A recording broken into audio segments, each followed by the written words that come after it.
Good evening, everyone. Welcome. Okay. Shall we begin? שלום. Shalom, Rav Tzvi. Baruch haba. ברוכים הנמצאים. Sameach. חג שמח, מועדים לשמחה. Yom zmanim misason. אמן. So what do you want to do, Rav Avi? Do you want to wait a bit, or do you want to... Should we give it like a minute, maybe? We can do whatever it is that you wish. Yeah, maybe just a minute, and we can. You're in charge. All right. Does everybody have the Teshubot? So I'm going to try to post it. Let's see. We posted it on the WhatsApp group, but I'm not sure You if can everyone put it has on the chat if you want. I don't know. Is there a link to it, or is it just a PDF? just a PDF. I'm not sure how exactly. Put it on the chat. The only thing that you can do is if you can put it somewhere where the, I can probably send a link to it. I can send a link to it if I let me see, if I put it on the Dropbox, I can put a link to it on Dropbox. Give me 2 seconds and I'll do that. 2 seconds.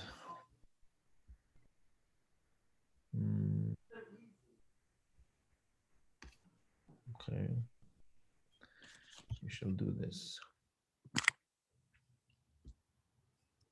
Move the file. Put it on Dropbox.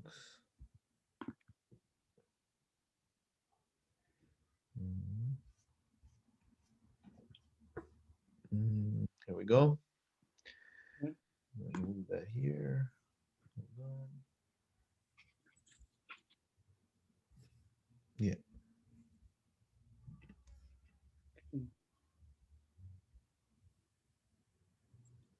Okay. Yeah, I think we can start now. Yeah. Okay. Moed Tov U'Mevarach, everybody. Welcome to week 16. We're all excited to start this new series with Rav Dweck. We'll be going through some of the Teshuvot. I think it will be every other week, and we will make you aware. But I think it's going to be on Tuesdays, Rabbi. Is that correct? We're gonna have Yeah. So I've just to say, I've just put the link to the Teshubah, the PDF of Teshubah in the chat, so you can click on that. It should come up. Mahila. Yeah. So we will let you know on the group. Don't worry about it. But most weeks will be on Wednesdays as usual. But I think this series with Rav Dweck will move to Tuesdays. I think today we'll be starting with the Teshuvah from Hayim David Halevi. I'm sure it'll be fascinating, and Rav Dweck can tell us more about it. Just one announcement. I think all our chaburot are recorded, and we're going to have them all on our YouTube page. We'll send the link on the group, and I think it may already be up, but don't worry about it. We'll put it up and make sure it's available for everyone to see. And I think that's pretty much it. It's great to have you again with us, Rav. Bechavod. Honor and pleasure. Thank you, Rav Avi, and thank you everyone for joining. Very good to see you all. Those of you who I can see, and those of you whose names I see only. Bruchim habayim. What we're going to be doing tonight is a Teshubah. And before we get into the Teshubah, I want to kind of explain the concept behind the series. And I see that Ohad Fedida is here because I was going to mention that, Ohad had asked me, how does a person find out, what the Sephardi approach is, and I said to him, you have to read what they write. The more that you read what they write, the more you learn what it is that they say. And you will have a sense of what the approach is, because much of, the approach, when I talk about the approach, what is the approach? One could say very many things about it, but the reality is that if we were to talk about it in the most basic and succinct terms, which is what I'm going to do because we don't have time to go into it in detail, we are going to see what Rabbi Hayim David Halevi speaks about with regards to a specific aspect of it. It is an approach that recognizes that the Torah is a framework for our lives in the real world, and that it is meant to take that into consideration, right? More than take it into consideration, it is meant to be the template through which we live our lives. And that means that, as Chacham Ovadia Zatzal used to say to me all the time, The Torah, in the Torah, it says, V'hai bahim, that you have to live by the Torah. And he says, V'hai bahim means that what we have to do is make Torah and life as accessible and livable and as possible for Klal Yisrael. And Harambam writes, and we're going to actually read this Teshubot together in this series. It's not even a Teshubot, it's a letter that Harambam writes to Hachamim. And he says that a Rav has to allow everything that is possible to allow for the people so that they should not be restricted and be oppressed through the Torah. And the idea behind that is that Torah is meant to enliven our lives, not to restrict our lives. And any of the restrictions that Torah puts in are there in order to be able to create a life that is most viable. And so even the Hachamim themselves will say things like, Lo dai lecha ma she'asra Torah, it's not enough what the Torah prohibited to you, you have to add other things to prohibit onto you. And that is, at least in terms of the Halakhic framework. So when I say the Sephardi approach, the pragmatic, life-affirming, life-enhancing embrace of HaKadosh Baruch Hu's world is at the foundations of it, right? So what can we do not only in order to be able to survive, but in order to thrive, and for that matter, to experience the joie de vivre of life itself through our involvement in Torah and HaKadosh Baruch Hu's world. Why is that so important? It is important not because we are here to enjoy life. It is important because through those joyful experiences, through those myriad experiences, whether they're joyful or not, but they are myriad experiences of life, we come to know Mishya Amar V'haya Ha'olam. We come to know the one who spoke and created the world, otherwise known as HaKadosh Baruch Hu. It is through his world that we come to know him. And so that is at the bedrock of. And so what we're going to do in this series is we're going to look at various Teshubot from various Hachamim who all live within this framework and have dedicated their Torah to surviving and existing and being learned and lived in this framework. Rabbi Hayim David Halevi is an amazing start to this. Rabbi Hayim David Halevi was best known for being the Sephardic chief rabbi of Tel Aviv. And he was, immovable when he became the Sephardic chief rabbi of Tel Aviv. He was a force. Before that, he was the chief rabbi of Rishon LeZion, of the city of Rishon LeZion. But most important, he was the Talmid Muvhak of Hacham Ben Zion Uziel. Hacham Ben Zion Uziel, we've heard in our series, in our Habura, discussion about Rabbi Zion Uziel. Professor Tzvi Zohar spoke a great deal about it. We studied in depth some of his ma'amarim, some of the things that he's written. And he was very much about the approach that I've described in the opening. So what we're going to do here with Rabbi Hayim David Halevi is we're going to get a taste of him, right? We're going to get a taste of who he was and what he taught and his approach to life. And what we're going to be looking at tonight is his treatment of the nature of halakha, specifically with regards to the capacity for halakha to be precisely what it sounds like, walkable, as in terms of halach, right? To be able to move through life with us, to be able to bring us to our destination.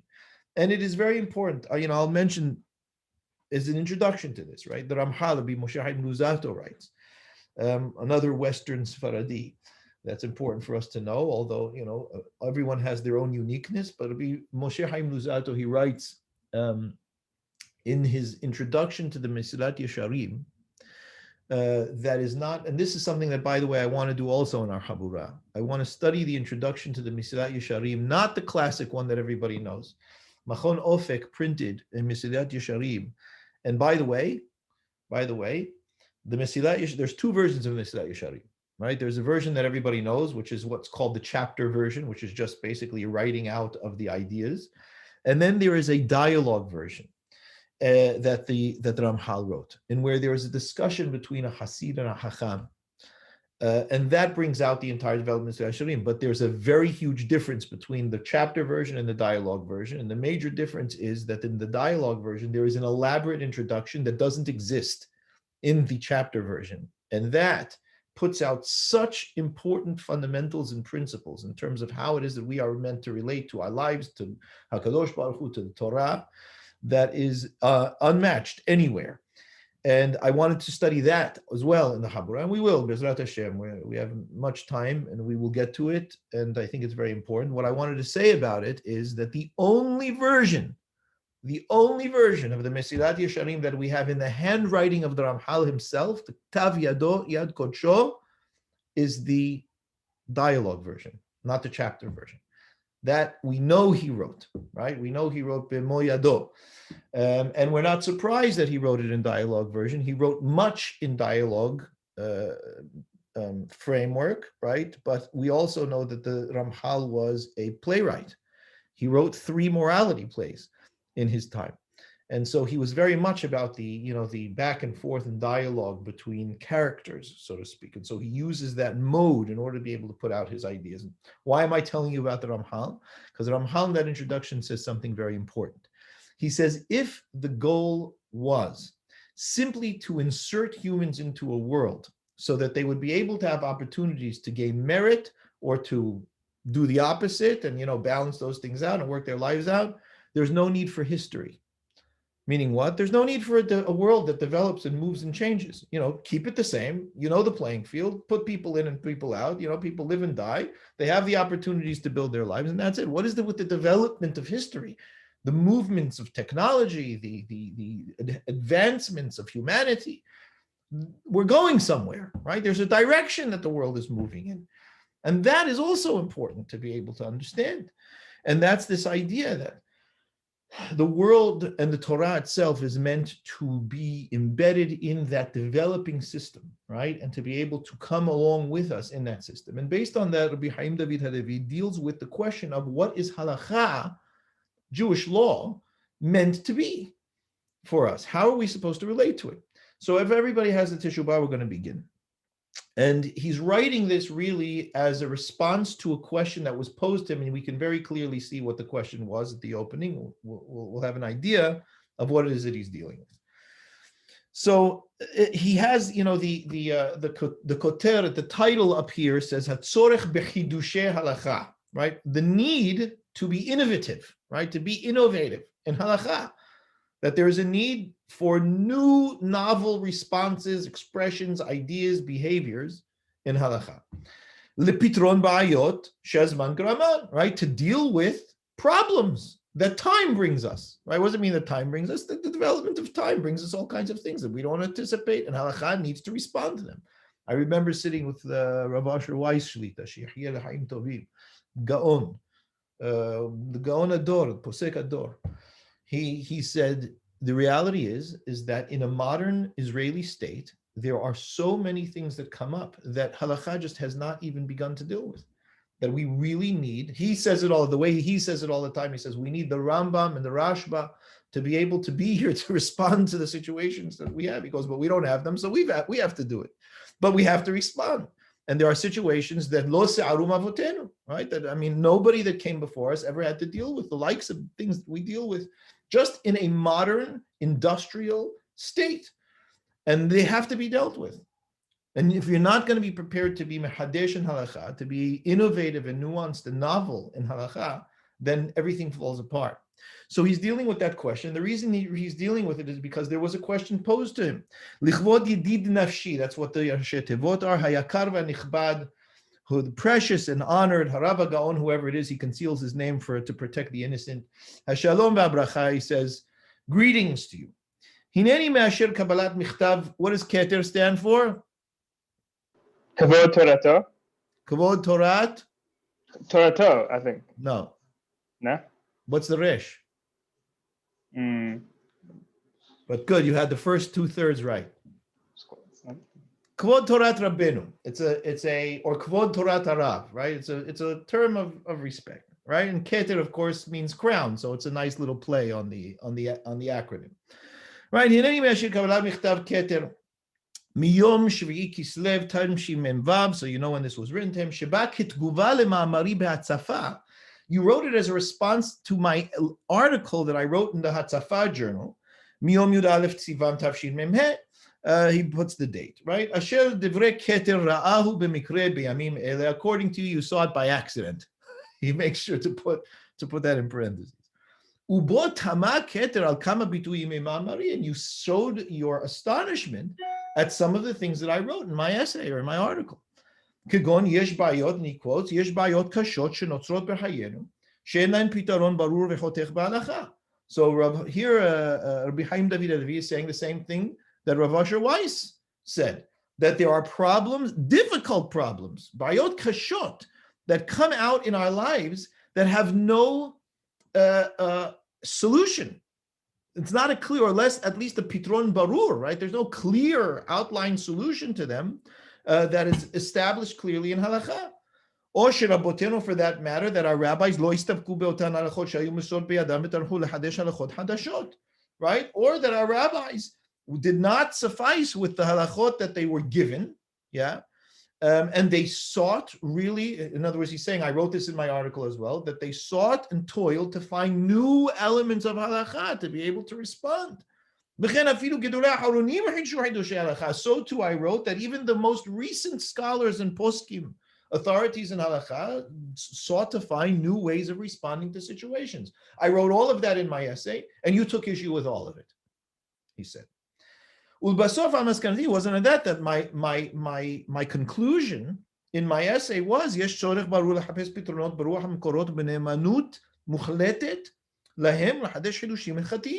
I said in no uncertain terms that it is appropriate to find new ways, to look for new solutions that are faithful to halakha, the system of halakha, but clearly are new. L'hadesh hidushim hilchatiyim, to bring in new novel approaches to halakha. And you say, I'm not going to translate halakha as Jewish law because he's going to explain why we call it halakha, and it's not an accurate translation. And about all of this, you had problems, he says to the person writing him. He goes, you asked, I mean, do we have any permission, you said, to move even a hair's breadth from what it is that we received as halakha in our hands? What are you talking about, innovating halakha? I mean, if it fits exactly what the Shulchan Aruch has written, then it's not new. And if it doesn't fit what the Shulchan Aruch has written, who said you're allowed to? You're going to write something that the Shulchan Aruch didn't write? That was his ta'ana, right? This is whoever's right, the keter, right? That's his ta'ana. So he says, look, he goes, I'm going to answer you with love. And he has a play on words over here because teshuvah me'ahava is a concept in Torah, right? How do we return to God? How do we do teshuvah for God? Do we do it from fear, mir'ah, or do we do it from ahava? So he's playing on that. And he says, I'm going to respond to you. I'm going to give you a teshuvah me'ahava, right? From love. I'm talking to you with love. What is that one? What is the Rashi Tevot? Lefi aniyut dati or la'aniyut dati, right? It's a humble way of speaking, right? According to the poor level of my knowledge, right? But it's used all over the place. Kizohi la'aniyut dati kol ha'emet la'amita. He says to him, that's the truth. I mean, that is the way it's supposed to be. He says, the fact that you say we're not allowed to move an iota from the halakha, you're absolutely right. It's just a question of what you call halakha. What is halakha as far as you're concerned? Aval eni maskim, I do not agree.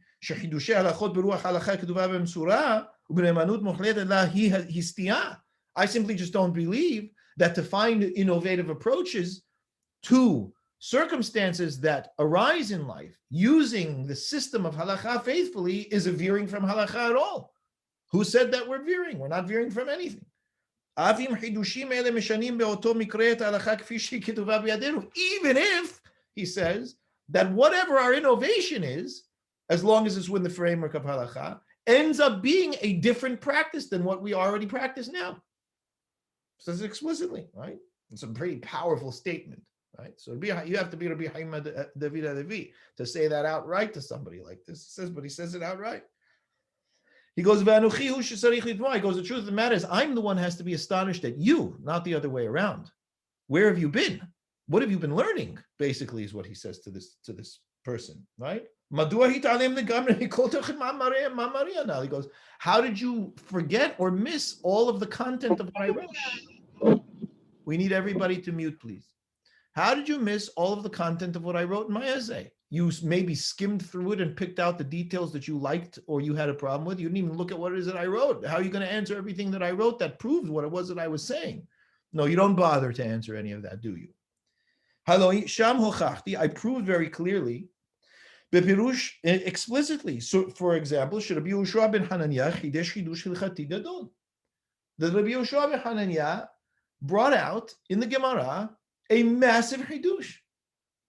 What was the massive chidush that he dealt with? It's an issue, just to bring you into the issue. It's an issue talking about pidyon shvuyim, paying ransom for captives that were taken by the goyim, right? Jewish captives taken by the goyim. There is very clear halakha about how we pay the ransom, when we pay the ransom, under what circumstances we pay the ransom, how much we pay. Yeah, there's a very, very extensive halakha with regards to that. And what is one of the rules with regards to paying a ransom of a captive? The Mishnah explicitly says that we do not pay more than the captive's worth. Now, the question is, what is the worth? How do you determine the worth? And so on and so forth. Of course, everybody, in everybody's vernacular, no, there's no worth. And Torah gives worth, right? How we deal with the worth and how we calculate is not for our shiur today. Assume that there is an appropriate value to pay for a particular captive that's been taken, and we do not overpay. There's no question about it. We do not overpay. The question is, why don't we overpay? I mean, you're talking about the life of a person over here. Yeah. Why is this important? Because unfortunately, it happens, right? I mean, what do we do with Gilad Shalit? Do we pay for him or do we not pay for him? To what price do we put out in order to be able to get somebody back? Well, we've had issues with this. Not the first time a Jewish person has been taken captive before.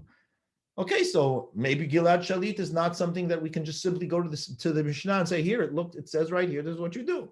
Maybe Gilad Shalit was an absolutely new situation. Maybe the state of Israel brings in a new situation. Maybe public news channels bring in new situations. Maybe situations of terror and so on that was never seen in the world before brings in new situations. Maybe we just can't read a line in the Mishnah and decide what we're going to do with Gilad Shalit. Yeah? Okay, so he's putting out over here, we didn't say what the chidush is of Rabbi Yehoshua, but I'm telling you first what the baseline is, right? The Mishnah in Gittin says explicitly, it's a Mishnah mefureshet, right? It's clear. We do not overpay for captives. The reason why we don't overpay for captives, says the Gemara, goes into it, is because if we do, then the people who kidnap will keep kidnapping and realize that they can squeeze us for everything that they want. And so, unfortunately, we have to make sacrifices. That's another concept. Yes, sometimes you have to make sacrifices on all levels in order to be able to ensure the safety of the klal, of the tzibur. I mean, there's huge issues that apply over here, but in any case, that's the Mishnah.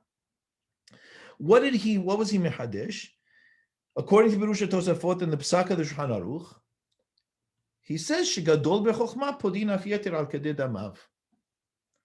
That if it happens to be a really smart person, meaning a Talmid Chacham,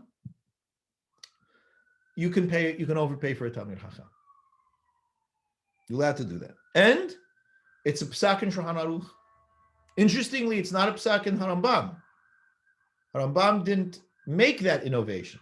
Yeah, he wasn't posek that innovation. But nonetheless, it's brought down, and ultimately it's a Pesach in Shulchan Aruch. Shegadol b'chokhma podin av yeter al kedei dama b'nigud l'stamad matitin. It's directly against the Stam Mishnah. Mishnah doesn't make such exceptions. It says very clearly and plainly, you do not overpay for a ransomed captive. That's it. And he says, "Shaninu in podin shvuyim yeter al kedei damihem." All lefi tirutza masheni, he says, even according to the Tosafot, who give two reasons for this, right? He says, one, because, the person is very intelligent, he'll be as ezer to the entire cloud. The last Tosafot gives two reasons. The second reason is, it says, in the time of the Bet Midrash, you didn't have to worry about what the Mishnah said, because the circumstances were different. we had our own sovereignty, we had our own government, we had, authority, and so on and so forth. He says the reality is Gam zeh chidush gadol b'nigun stava d'matintin. Even what the Tosafot say is a chidush gadol, which clearly goes against a very straightforward law in the Mishnah, and that is you do not overpay. It doesn't give asterisks. The Mishnah doesn't give asterisks and say footnotes and say, well, in this case, except in this case, except in that case. It says a blanket statement. You also apparently missed all of the things that I brought from the response of the Radbaz, who went out of his way. He went out of his way. What were the circumstances that were new for the Radbaz in Egypt? He was the chief rabbi of Egypt. By the way, the Radbaz, Rabbi David ben Zimra, he lived in the time of Maran, of Rabbi Yosef Karo, in the 1500s. And before he moved to Tzfat, but before he moved to Tzfat, he was a Hacham Bashi in Egypt. And when he moved to Tzfat, Maran had such kavod for the Radbaz. I mean, the Radbaz literally wrote thousands and thousands of Teshubot. Thousands. Yeah? And when he came to Tzfat, he was there. I mean, Tzfat was an unbelievable city at the time. Who's living in Tzfat? The Radbaz is living in Tzfat. Maran, Rabbi Yosef Karo is living in Tzfat. The Ari, Rabbi Yitzhak Luria is living in Tzfat. Ma'archo, Rabbi Hayim Vital, the Maharam al-Sheikh, Rabbi Shlomo al-Kabetz, who wrote the Lecha Dodi. All these guys are living in Tzfat together, right? At a certain period of time. So the Radbaz comes to Tzfat, and Maran, Rabbi Yosef Karo, would not sign a deen in the Bet Din without the agreement of the Radbaz. If he didn't get a validation or a verification from the Radbaz on a psak din, Maran wouldn't sign it. So that shows you who the Radbaz was and how highly Maran held him in regard. He says the Radbaz, I brought Teshubot for the Radbaz in my essay, showing that he went out of his way to find legal allowances for what? For behaviors of the Jewish population that were against halakha. He saw the whole tzibur is going against halakha. He went out of his way to be able to find ways to allow for them to do what they were doing because it was too much. Two people were going out of their way. And instead of saying, listen, we're going to shut it all down, we have to find milamid zechut. We have to find some zechut for them to do what it is, to allow them to do what it is that they're doing. Obviously within reason. Obviously there are parameters. Obviously there are limits. But if I have an opportunity to be able to be matir to the people what it is that they're doing, then I have to do that. He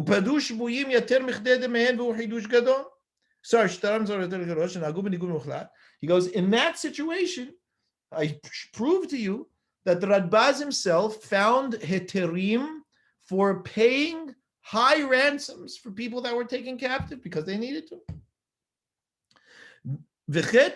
And again, I'm sorry I have to point this out, but you, Your Honor, completely missed all of that. And you're silent. You don't even answer me any of those points that I put clearly into my essay.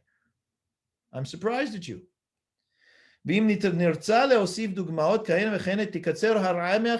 I was going to go on to give you the examples that prove this over and over, there would be no room on the page to write. I mean, we'd finish all the paper. That's how many examples there are of it. He goes,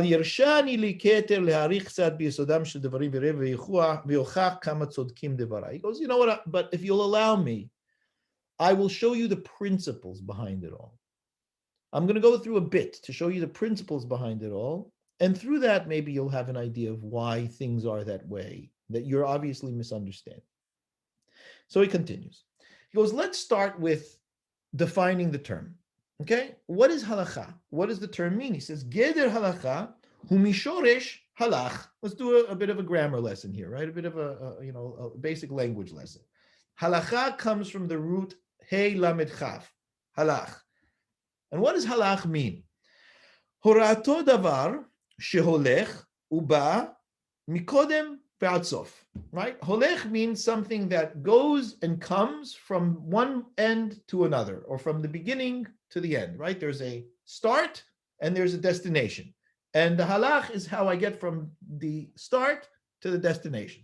That's what halach is, right? Which implies very, very clearly that there is a journey that halakha needs to facilitate or address. And what is that? Hainu davar hamkubal b'Yisrael ve'olech miSinai ve'ad ata. Either it is what has been received by Israel at Sinai, which is the start, and journeys with the nation until today, or it is what Israel actually used to travel with. Right? That's what mitalechim means. It is the way that they travel. So the halakha is the definition of the way, which means, again, by definition, that it must facilitate journey. It must facilitate movement from one place to another. As it is explicitly written, as it says that you have to show them the way that they will walk, and the deed that they should do. Skip the parentheses, just citing it. Omnam hamusag halacha, but the term now halacha that comes from halach, it,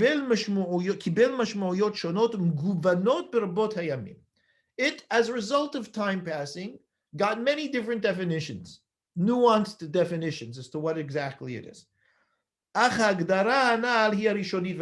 what I just explained to you about journey, start and finish, movement, that is the primary meaning.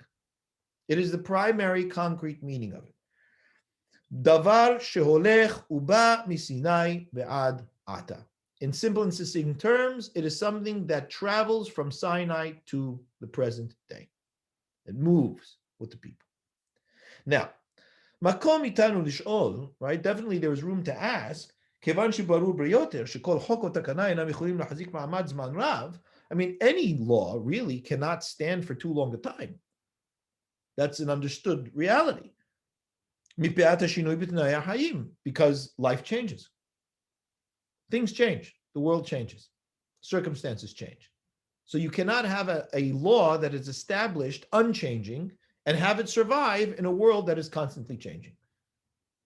It's very clear.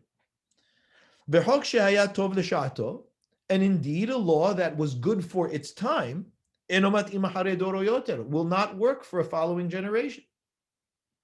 V'ta'un tikun or shinui, and what it needs is either a bit of fixing or change. So if that's the case, how is it that our holy Torah was given to us with all of these laws, tzadikim v'isharim, righteous laws, straight laws, thousands of years ago, and we're running with them till today? Isn't it astonishing how that works? That the Torah was given to us thousands of years ago, and we are still running with it today, given the principle that I just told you, that if things don't respond to change, they die. And by the way, we plan to do this until the end of all the generations. Why should it stop now? I mean, how really did it happen, my friend? That there's some kind of miraculous situation that they were good in those days and they're still good in these days. How does that happen? Omnam vadai, it must be shekadosh baruch hu noten Torah, that when God gives the Torah, hu tzofel mabit ad sof kol hadorot, He sees all the generations. V'natan nam Torah shetat'im ad sof kol hadorot, and He gave us a Torah that would fit for all generations. Aval vadai shechovatenu lehavin ketzad.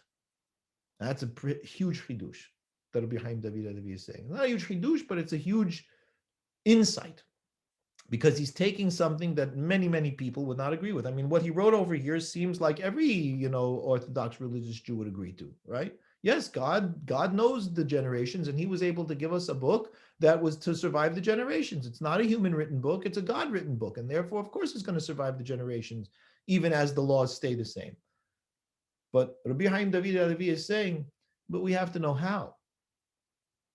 Do we have to know how? He's saying, he's making an assumption. And he's basing the rest of the Teshubot on that assumption that we have to know how. What is the mechanism that allows for the Torah to be able to do this with us? He says, "Mikan shedavar ze hayav shari rak mishum shidna." He's very practical, right? He says, "This is not some mysterious, otherworldly phenomenon, right? This is not some metaphysical magic phenomenon that it just happens to be that the laws of the Torah survive the test of time, unmoved, that they're different than any other law." He says, rather, davar ze hayav shari. The only way that this was possible, rak mishum shenitna reshut lehachmei Yisrael ledorotehem lehadesh chidushei halacha. The only way, listen, rak, he says, the only way this worked was that permission was granted to the scholars of Israel to legislate new law, al pi shinuyei hazmanim v'hamekrim, in response to the changes of time and circumstance. Verak, again he says, only bizchut zeh, in this merit, nitavsher kiyuma shel Torah b'Yisrael, was the Torah able to survive in Israel. Vecholim hayu, and that gave them the ability, lalechet b'derech haTorah v'mitzvah, to walk in the way of the Torah and the mitzvah. You hear what he's saying? Does everybody hear this? It's huge. So he's not saying, look, there was some magic miracle that these mitzvot were. He says, how did it happen? It gave us laws, which were principles, clear guidelines as to what we need to do in our lives, and room was given to the Hachamim to apply those laws to manifest in new situations.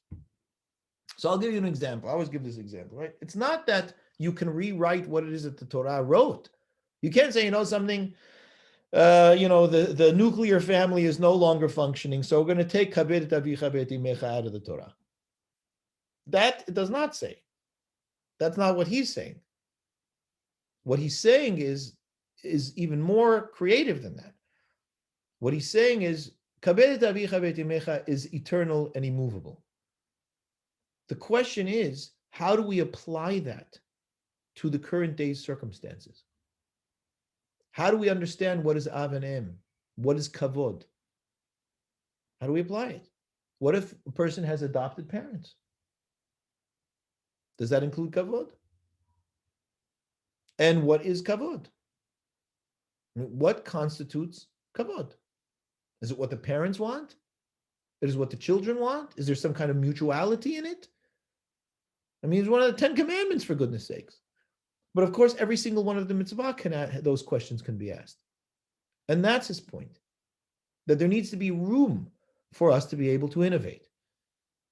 This is blanket. This is very, very, very superficial, this Teshubot. This doesn't go anywhere into detail. It's giving a very superficial overview.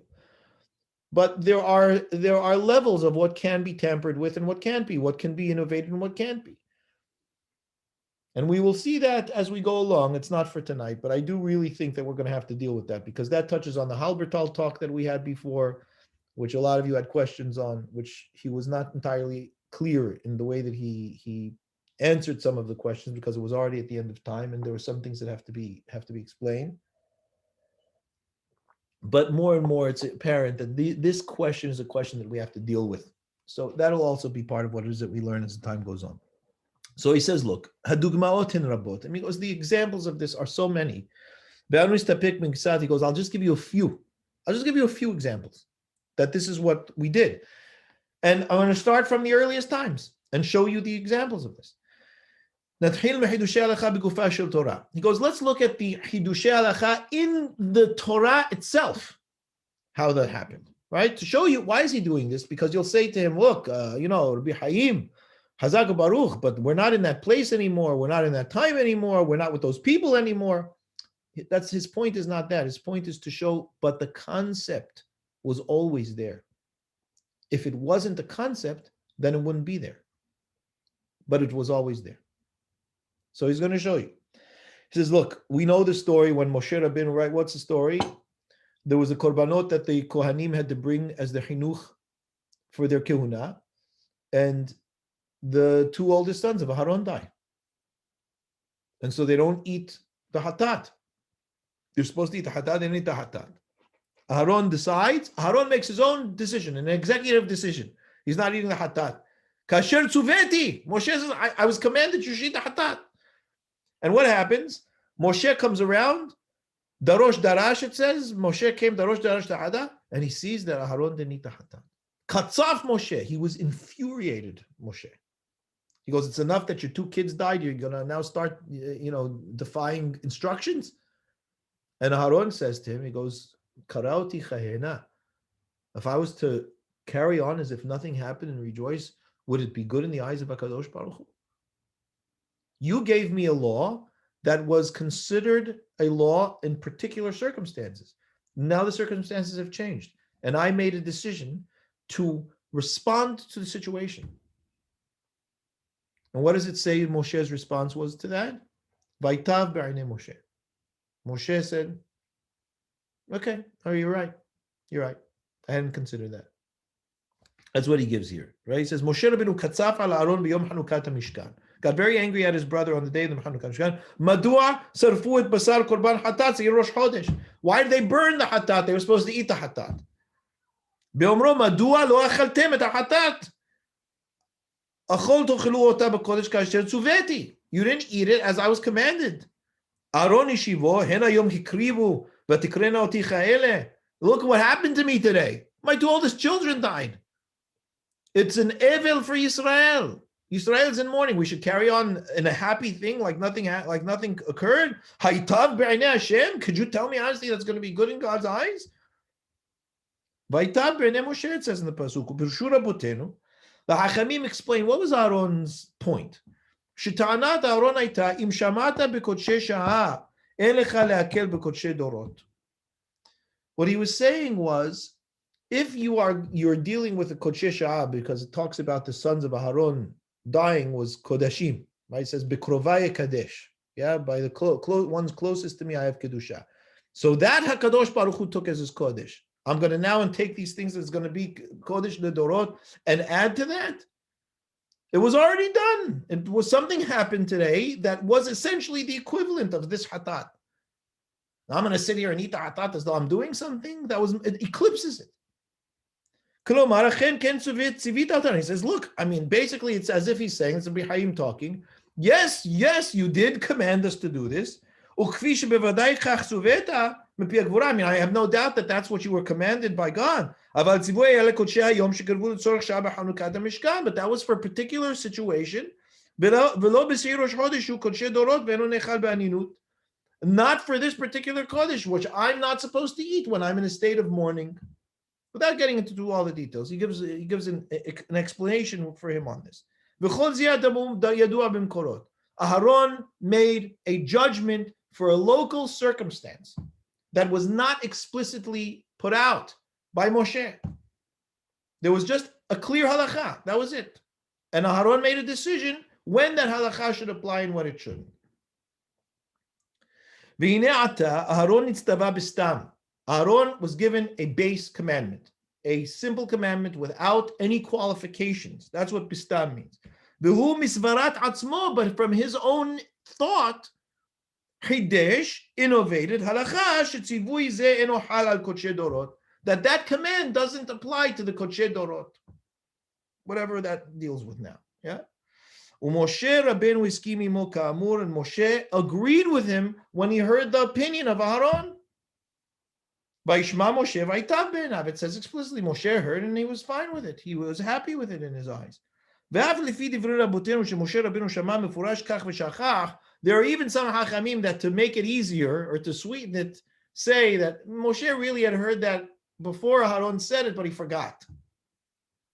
Yeah, okay. Even if you want to say that, the fact vehoda velo bosh, he agreed to Aaron. What was he agreeing to? He wasn't just saying, yeah, Aaron, I heard that, but forgot. He's saying, Aaron, yes, your svara was correct. You deduced an appropriate reality that you had not known and was not given to you. Aaron himself knew nothing about it. He didn't say, look, Aaron, you're right, but you shouldn't have done that. He didn't do that. He said, no, you're right. Clearly,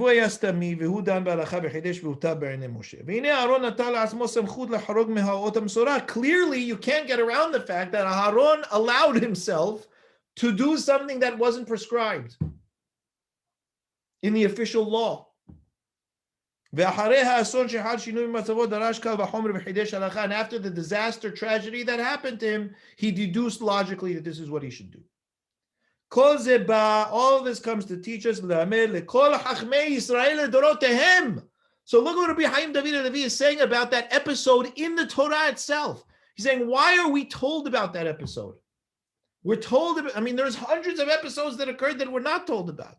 That episode occurred, and we're told about in the Torah, says Rabbi Hayim David Halevi, because we're meant to learn that that is the role of the Chachmei Israel forever, like what Aharon did. Shegechol shinui matzav, anytime the circumstances change, yesh ladun be'halacha l'hadesh, it means you have to judge halacha and innovate. There's a beautiful, the opening of Pirkei Avot. It says, Havu mitunim badin. You have to be very careful and patient. Pause when you're judging a law. Says Rabbeinu Avadia bar Tenura, and that doesn't mean Havu mitunim badin. It says never say davar ze kvar ra'inu. If you're judging halakha, never say, oh, we know this situation, we've seen it already. It says no. Afilu ra'ita, even if you've seen it once, twice, three times, maybe the fourth time it's different. Look carefully. And that tells us how much it tells us that when you talk about circumstances changing, circumstances are changing more rapidly today than they ever have before in all of history. And specifically in that time, everybody's digging their heels in and saying we can't change an iota. And it's a terrible mistake. Terrible, not only is it a terrible mistake, it's a lethal mistake, is what Rabbi Hayim David is saying. You do this or die. There's no options. Od matzanu, he says, we also find Sotah and Yerushalmi Kiddushin, Tanir B'Yishmael, B'Shtam Mekumot Halacha Okefet Mikra. There's three places where halacha actually circumvents the written law of Torah. HaTorah Amra, for example, where we'll show you the place. Torah says, for example, Chatav la Sefer Keritut. It says about Gitin, right? When a person has to divorce. What does it say? You write a Sefer and you give it to your wife. That's how you have to divorce her. It's very clear in the Pasuk that you have to write a Sefer. It would seem from the Pasuk, if you don't write a Sefer, you can't divorce your wife. What do the Hachamim do? Is that, there's going to be a problem because it's going to make divorce very difficult. So they say instead, what do they say? Anything that is not tied to the ground, you can write a get on. That's considered sefer. So what do they do here? Did they rewrite the pasuk? No. The halacha circumvented the pasuk. That's literally what it means. Okefet. Okefet means circumvents. And how do they do that? They said when it says sefer, we're having a very broad definition of what sefer means. Sefer in this case means anything that you can write on and isn't tied to the ground. That's stunning. You think that what people say today is hair raising and cutting edge. This is beyond the pale. I mean, what kind of how broad could it be? And that's why people ask me. I think when there's a Sanhedrin, b'mirabi aminu, we pray every day for the Sanhedrin. Ashiva shofetenu kebarishona, we say, right? 3 times a day we pray for the Sanhedrin. When Be'ezrat Hashem b'mirabi aminu we have a Sanhedrin, people say, wow, they're never going to be able to interpret this, or they won't be able to interpret that. I go, obviously they haven't seen these things, because clearly there were such interpretations. And Rabbi Hayim David Halevi is not saying that these interpretations were given at Sinai as an oral law. He's saying that they were innovated.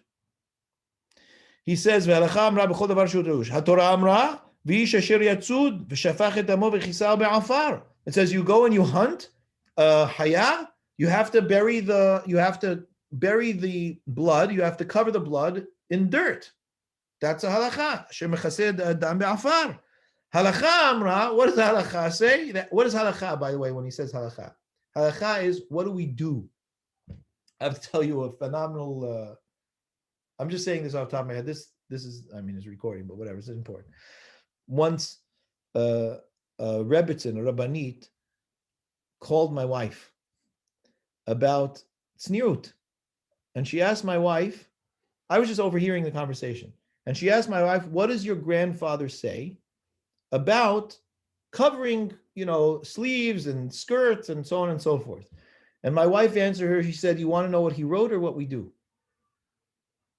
And when she said that, it wasn't defiant. She said, what do we in the family do? What does my grandmother do? What does my mother do? What do me and my sisters do? You want to know what's written, or you want to know what we do, what we practice? I don't know what the rest of the conversation was. But the fact that my wife answered that way, there's a recognition that there is difference between the two. And it's not that it defies it. It is an interpretation of it. It's how do we interpret what it is that Saba wrote in the Sefer. And why is it an okay interpretation? Because Saba sees everybody walking around, doesn't say a word. As a matter of fact, there's a story my mother-in-law told me about that. Listen to this. So my mother-in-law, I think she was 15, maybe 14, 15 years old in Yerushalayim. And Chacham Ovadia was out, wherever he was, and in Bet Israel, Ma'asharim, and somebody said to him, I saw your daughter today, Busha, how she was dressed. So the Rav heard that about his oldest daughter, how she was dressed. He came home and he told the Rabbanit, he says, when Adina comes home, immediately I want her to come see me. I want to see her the minute she walks in the door. She said, okay. So my mother-in-law came home and she walks into the Rav, and the Rav says, why did you change? She said, change what? She says, you changed your clothes. She says, I didn't change my clothes. This is what I've been wearing all day.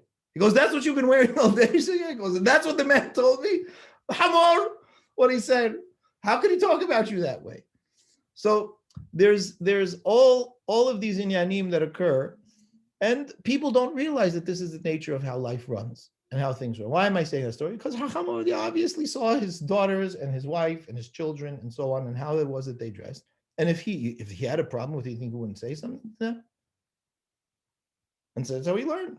You can't just take things alone that way. So the question, when it says halakha is how do we move with this? How do we, look in English, I would say, how do you run with this? Right?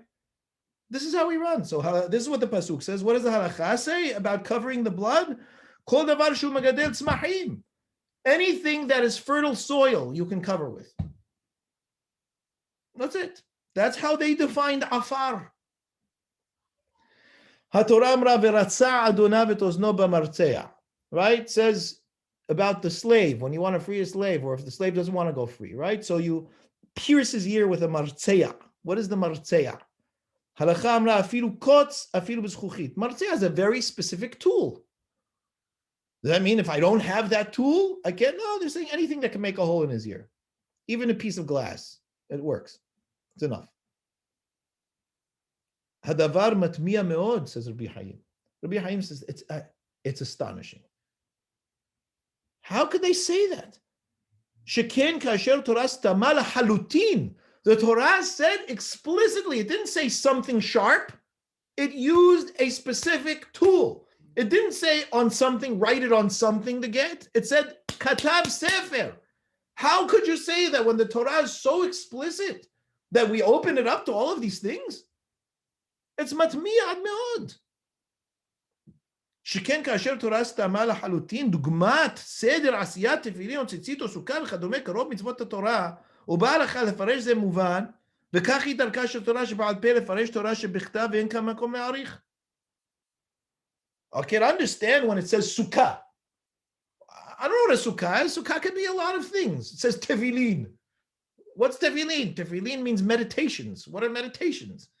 Okay, so that I could understand, we interpret.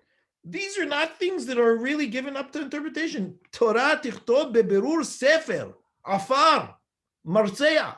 Afar is not something that lends itself to 100 different definitions.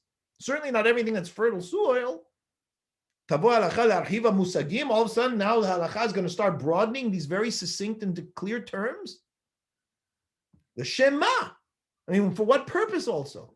HaKadosh Baruch Hu noten Torah k'tubah. HaKadosh Baruch Hu is the one who gave us the written Torah. Hu gam masar et pirusha. And he gave us the interpretation of the Torah. Be'echol haya lichtov zot mefurash b'Torah. He could have written it very explicitly in the Torah. Im kenim anachnu, and this is a great line, kenim anachnu means if we are honest, if we're going to be straightforward and honest here, That also comes to teach us something. That there's this dynamic in the Torah written and the halakha practiced.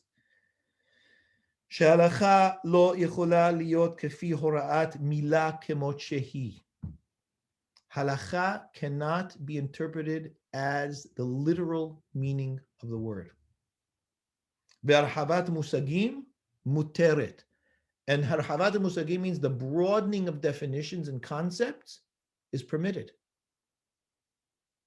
As long as I can have it within the text, right? I can broaden the text to mean this, it's permitted. And that is why the Halakhic teach this in the Torah.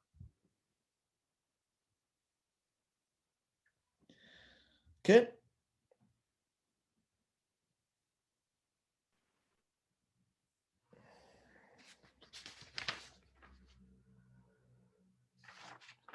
So he continues to say over here, there's a midrash that seems to show us otherwise.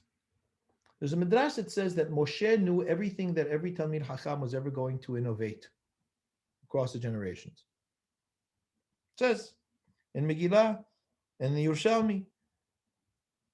What does it mean that Milamed Shira'u HaKadosh Baruch Hu Moshe dikduke Torah v'dikduke Sofrim u'ma sheSofrim atidin l'tchadesh? What does it mean that HaKadosh Baruch Hu showed to Moshe? It says in the Gemara, he showed to Moshe every innovation that a Chacham was going to make. V'dai she'ena kavana k'pshuta. So Rabbi Hayim says, well, you can't take it literally, what that Midrash says. Of course. Why? You can't say, Mamash limdo kol Torah shitchadesh ad sof kol hadorot. You can't say that he actually sat down and taught him what every new thing was written, that what Rav Asher Weiss was going to respond to, Hadassah Hospital, or, what's it called? Hospital. What's it called? Sha'arei Tzedek, right? But what am I supposed to do with, walking into infrared, detectors so the doors can open? That it can't be that's what he taught him. In order for Moshe to teach that to Israel, I mean, even if he taught that to Moshe, you can't say that he taught it to Moshe to teach that to Israel. That can't be. Why? If that's the case, then there's nothing left to innovate. No, it must be like the Tosfot Yom Tov wrote. And by the way, there are many responses. And also, Maharatz Hayuti writes a beautiful explanation of this. What does the Tosfot Yom Tov say? He says, "Shelo haya moser Moshe la'acharim klal v'dikduk leshonam kachu she'amru melamed shir'ahu v'lo amar shemasar." The Tosfot Yom Tov says he showed it to Moshe. It doesn't say he gave it to Moshe. There's a very big difference. Or that he taught it to Moshe even. It says hir'ahu, he showed him. Look what's going to happen to the Torah later on. That's all. He didn't sit down and learn Teshubot of Rav Asher Weiss with Moshe Rabbeinu.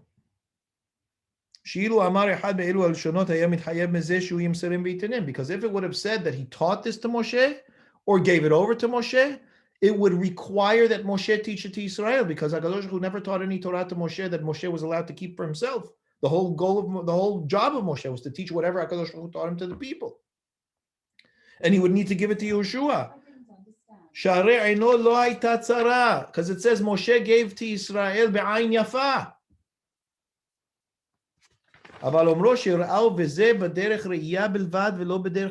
When it says he showed him, means he showed him. He didn't give it to him. It's like when a person says, here, I'm going to show you this, but I'm not giving it to you. You can take a look at it, but you can't have it. He says, I like that, what the Tosfot Yom Tov says.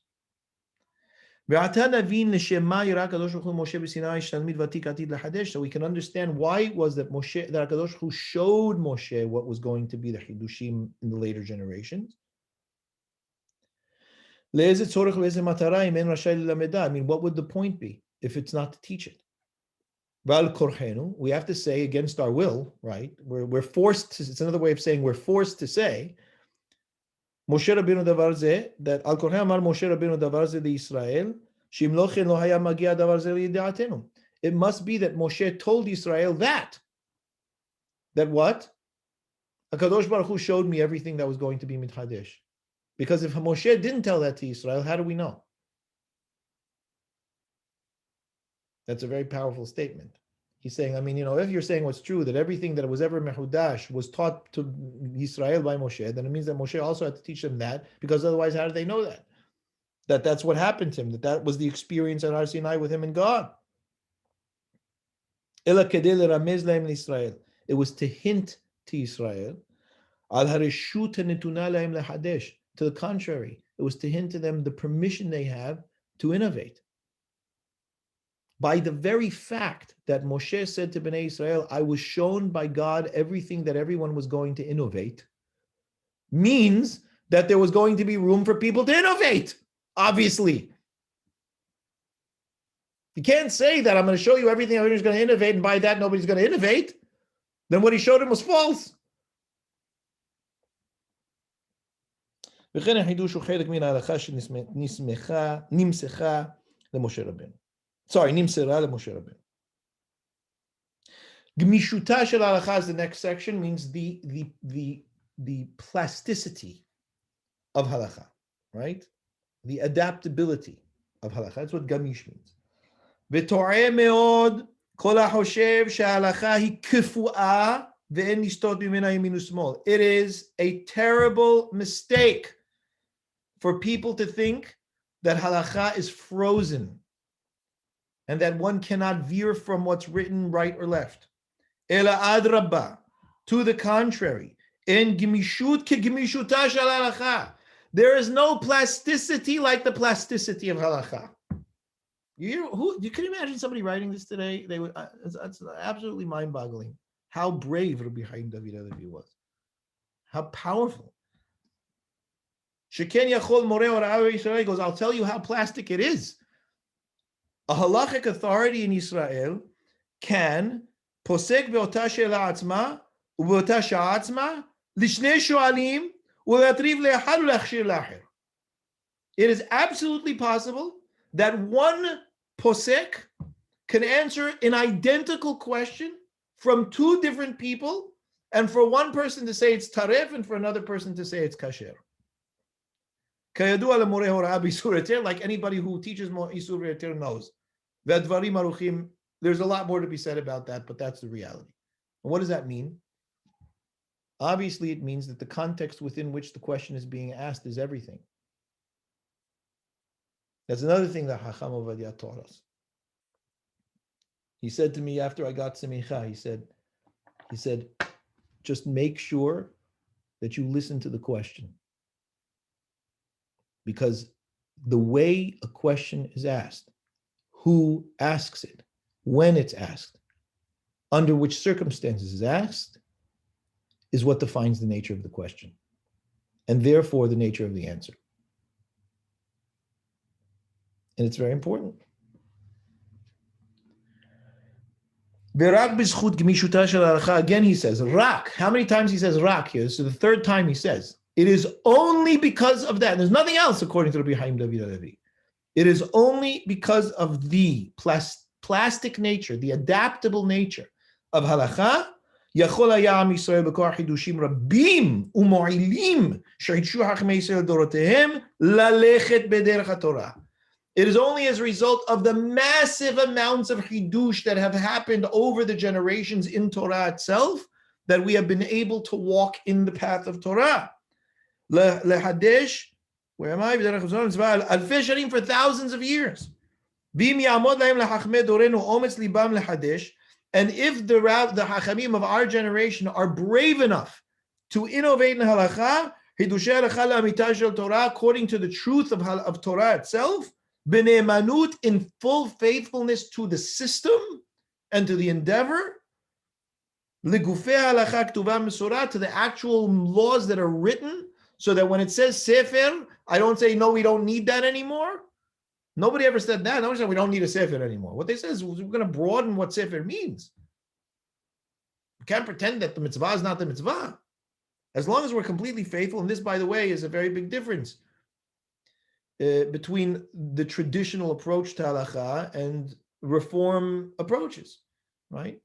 That's an element of the Reformation. That Rabbi Hayim David Halevi would not agree to say that mitzvot, entire mitzvot of the Torah don't apply today anymore. That he would never say. Okay? As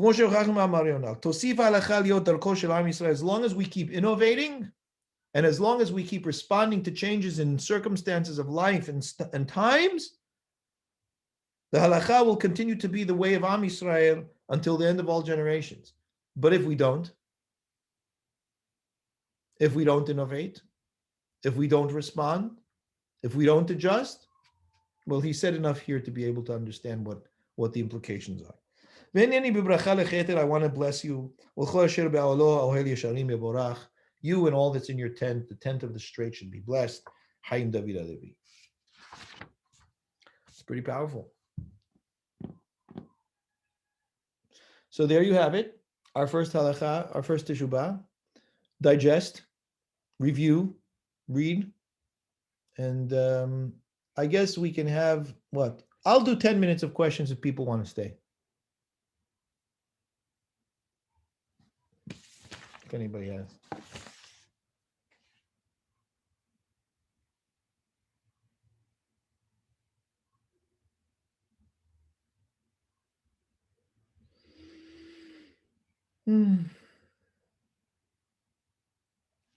No? Did I mute everybody? Are you unmuted? One question, which Okay. perhaps something we've discussed in previous chaburot, but I think it's relevant to the teshuvah that we did, which is the how does it fit in? It's not really a question, but maybe you can expand on it. The Gemara, where it speaks about Moshe Rabbeinu sort of being transported in time to this future class of Rabbi Akiva, and sort of seeing the bush, and then he's saying, what's going on here? Gets really upset. Yeah.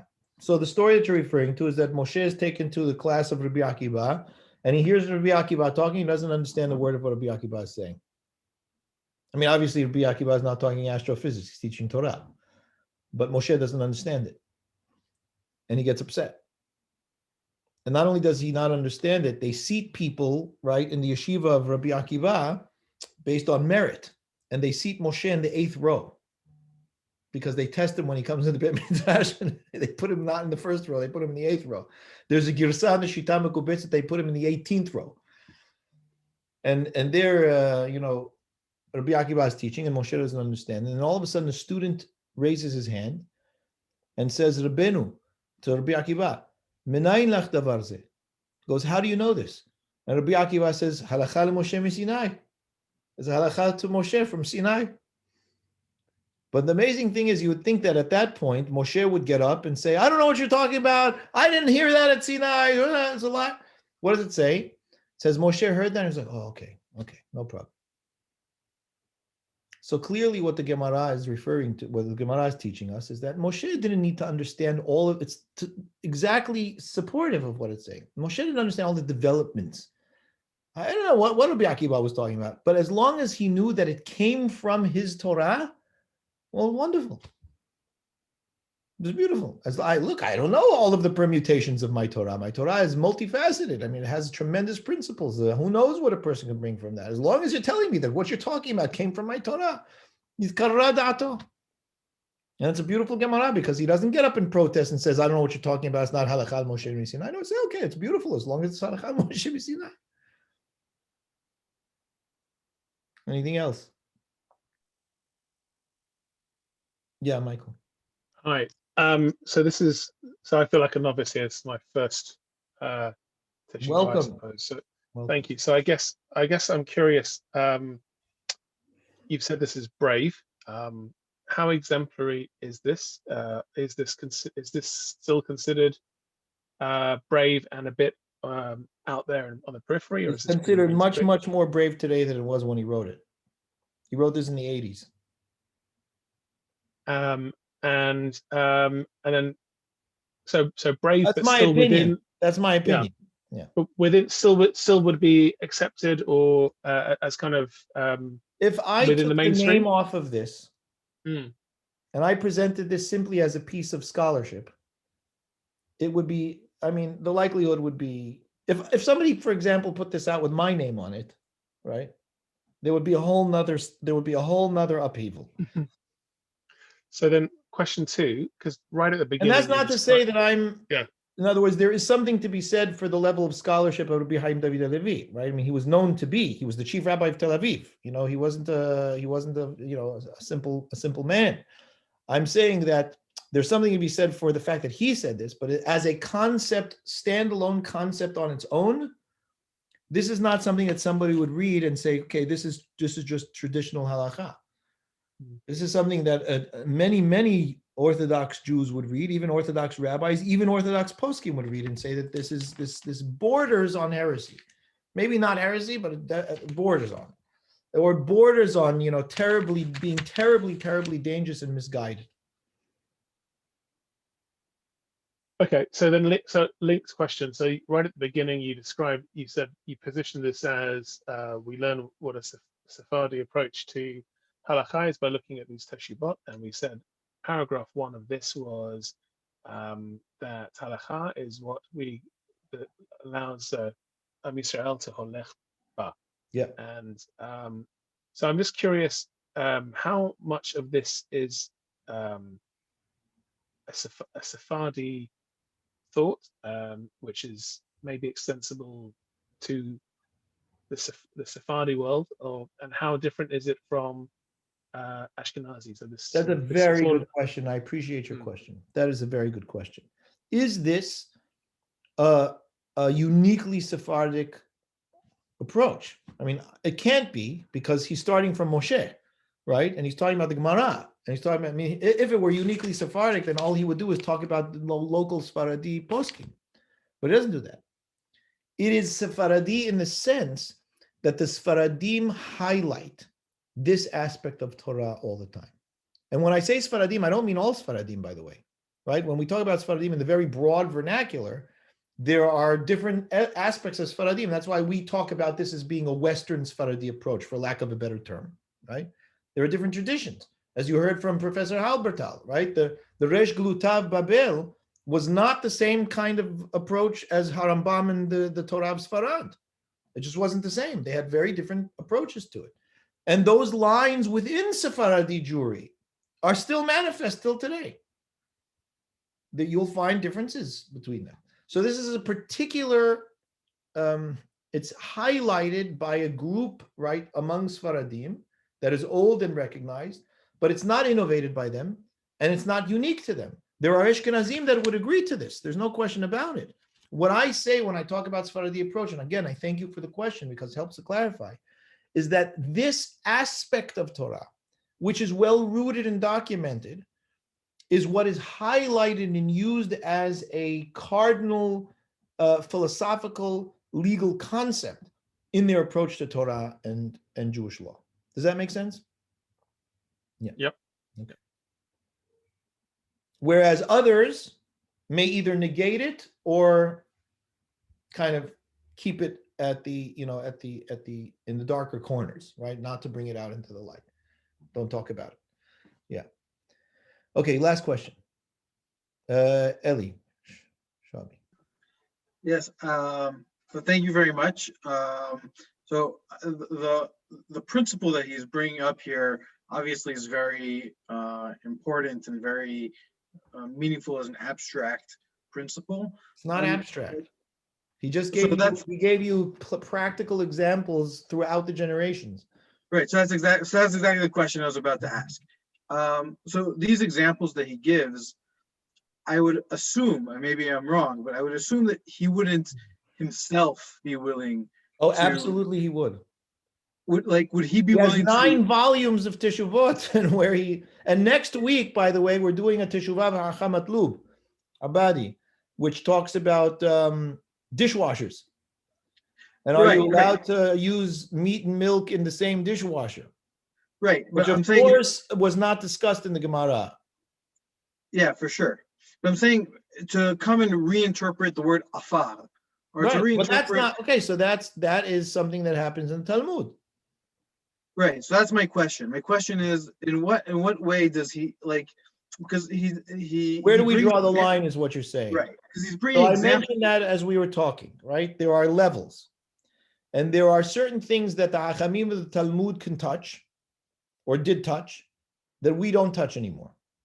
as a result of Galut. That's why I was saying in the middle of the discussion, we really do have to have a broader shiur on the actual mechanisms of this so that we can understand in what area are we allowed to still do this, right? We are absolutely allowed to still do it, but not in the same way that the Hachamim of Talmud were, because there was a collective not because it's not allowed, but essentially there was a collective acceptance at the close of the Talmud not to do it anymore by the majority of Israel, right? And that there was establishment between. I also we did the shiur in the opening of the Mishneh Torah of Rambam, where he touches on that as well, and why we don't do those kinds of things anymore. So what we don't do anymore today is we don't go to the psukim themselves and adjust the meaning of the words of the psukim.